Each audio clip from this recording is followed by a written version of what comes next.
خدا کی عزت کی قسم ہے، یہ نسبت بھی بہت بڑا عمل ہے، سبحان اللہ، یہ نسبت بھی بڑی ہے۔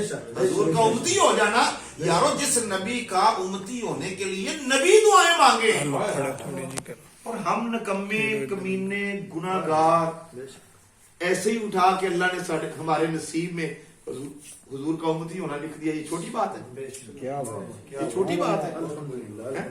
آخری بات عرض کر رہا ہوں، حضور علیہ الصلوۃ والسلام جب ہجرت فرما کر مکے سے مدینہ تشریف لے گئے نا، تو نماز جب پڑھتے تو چہرہ انور کرتے تھے بیت المقدس کی طرف، ٹھیک ہے، اللہ کی طرف سے حکم تھا 14 ماہ یا 17 ماہ مدینہ پاک میں جا کر بیت المقدس، وہ جو بنی اسرائیل کا کعبہ تھا، ادھر ہی چہرہ کر کے سب نماز پڑھتے تھے۔ تو یہودیوں نے، مدینہ میں بڑے یہودی آباد تھے، انہوں نے تانا دیا، حضور کے غلاموں کو کہا کہ سارا کچھ نیا لے آئے ہو، کتاب نہیں لے آئے ہو، شریعت نہیں لے آئے ہو، دین نیا لے آئے ہو، ہاں جی، اور کعبہ بھی نواں بنا لو نا، کعبہ ہمارا استعمال کر رہے ہو، ہمارے قبلے کی طرف منہ کر کے نمازیں پڑھتے ہو، تو قبلہ بھی نیا بنا لو۔ یہ بات چلتی چلتی چلتی چلتی چلتی حضور تک پہنچی نا، کہ حضور ہمیں یہودی تانا دیتے ہیں کہ قبلہ نواں بناؤ، کیا کریں؟ ہاں، حضور علیہ الصلوۃ والسلام ظہر کی نماز تھی، آقا کریم نماز پڑھ رہے ہیں، جماعت ہو رہی ہے، پیچھے صحابہ صف در صف کھڑے ہیں، سرکار نماز پڑھا رہے ہیں۔ اب وہ دل میں خیال آ رہا ہے کہ اے میرے غلامان جڑے تانے پہ بجدے نے، یہ گل چنگی نہیں۔ حضور علیہ الصلوۃ والسلام نماز پڑھ رہے ہیں، اور نماز پڑھتے پڑھتے نا اس خیال سے دعا نہیں مانگی، اس خیال سے نماز کے اندر، حالت نماز میں حضور علیہ الصلوۃ والسلام یوں اپنا سر انور آسمان کی طرف اٹھاتے ہیں، پھر نیچے کر لیتے ہیں، پھر سر انور اٹھاتے ہیں، پھر نیچے کر لیتے ہیں، پھر سر انور اٹھاتے ہیں، پھر نیچے کر لیتے ہیں۔ 3 مرتبہ نبی پاک علیہ الصلوۃ والسلام نے نماز پڑھتے ہوئے اپنا چہرہ مبارک آسمان کی طرف اٹھایا، 3 مرتبہ چہرہ اٹھایا، زبان سے اظہار نہیں کیا، ہاتھ بھی نہیں اٹھائے، اس خیال سے کہ کاش کہ ہمارا قبلہ بیت المقدس کی بجائے میرے دادے والا بیت اللہ ہمارا قبلہ بن جائے، سبحان اللہ، سبحان اللہ، میرے جد امجد حضرت ابراہیم علیہ السلام نے جو تمہیں کاش وہ بن جائے، اس خیال سے۔ اب دیکھیں نبی کی نماز اور ہماری نماز، ہماری شریعت میں یہ مسئلہ ہے، اگر آپ نماز پڑھتے پڑھتے آسمان کی طرف دیکھ لیں، آپ کی نماز فاسد ہو جاتی ہے، نماز ٹوٹ جاتی ہے، کیونکہ قبلے کی طرف سے آپ کا چہرہ پھر گیا ہے، آپ کو نماز دوبارہ پڑھنی پڑتی ہے۔ لیکن نبی کی شان کیا ہے؟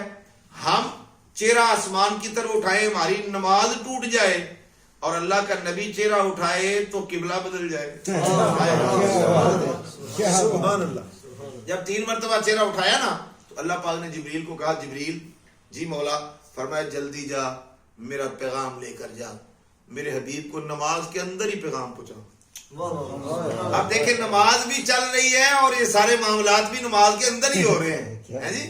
نماز تھی زور کی، 2 رکعتیں پڑھ لی تھی حضور نے، اور اکیلے بھی نہیں پڑھ رہے تھے، پیچھے صفیں تھی صحابہ کی۔ تو اللہ پاک نے نا فرمایا جبریل جا کے نا میرے نبی کو کہتے قد نرا، تحقیق دیکھ رہا ہے تیرا رب، کہ سونے نو جا کے کہہ دے اسی اور کسی پاسے نہیں پہ ویندے، اسی بھی تیرے علی پہ تک۔ بھئی قرآن ہے، میں کوئی کہاوت نہیں بیان کر رہا، کوئی قصہ نہیں بیان کر رہا، حکایت نہیں بیان کر رہا۔ قد نرا سورہ بقرہ ہے، دوسرے پارے کی دوسری آیت ہے، اللہ پاک نے قد نرا تقلب وجہک فی السماء۔ جبریل میرے حبیب کو جا کے کہہ دے، اللہ کہتا ہے کہ پیارے آپ کا چہرہ بار بار آسمان کی طرف اٹھنا ہم دیکھ رہے ہیں۔ یہ جو لفظ تقلب، تقلب کہتے ہیں کسی عمل کے بار بار کرنے۔ تو اللہ پاک نے فرمایا کہ جبریل میرے حبیب کو کہہ دے کہ آپ کا چہرہ یہ جو بار بار آپ آسمان کی طرف اٹھا رہے ہیں نا، سونیا اسی وینے ہیں، ہم دیکھ رہے ہیں۔ اچھا دیکھ رہے ہیں، ٹھیک ہو گیا، اب کیا حکم ہے؟ اللہ پاک نے فرمایا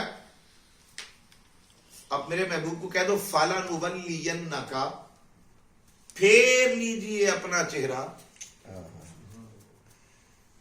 قبلتن اس قبلے کی طرف ترداہا جس پر آپ راضی ہیں.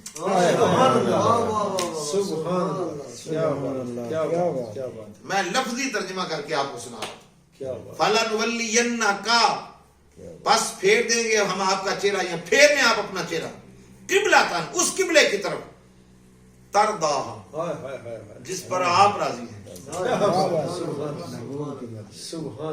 جس پر آپ راضی ہیں. اب صورتحال یہ ہے کہ ہو رہی ہے جماعت, پیچھے صحابہ ہیں.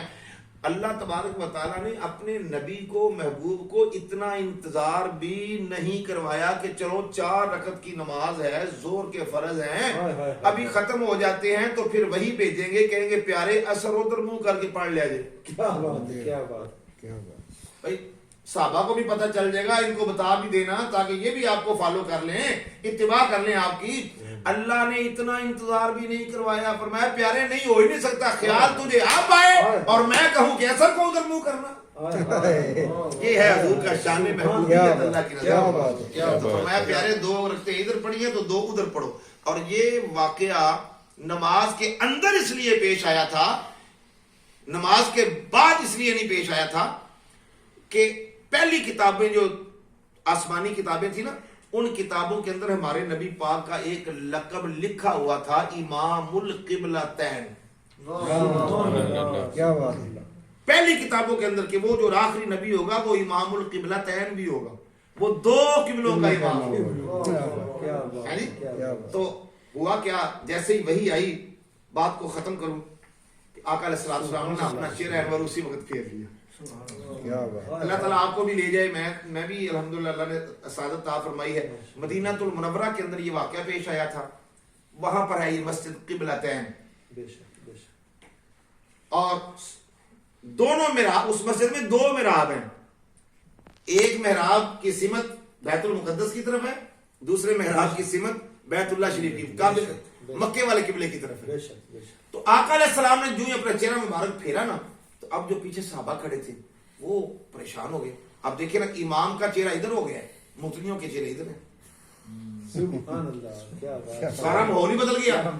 اب منظر کیسا ہو گیا کہ صحابہ پریشان ہو گئے کہ اب کیا کریں, ہمیں تو حضور نے حکم بھی نہیں فرمایا, کچھ کہا بھی نہیں.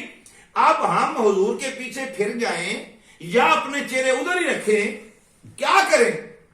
یہ جو لمحہ تھا نا 2 رکعتوں کا, اور یہ جو تھوڑا سا وقت تھا سوچنے کا, بلکہ حضور شیخ الاسلام ڈاکٹر طاہر القادری صاحب فرمایا کرتے ہیں کہ اس وقت عقل اور عشق آپس میں مکالمہ کرنے لگے. عقل کہنے لگی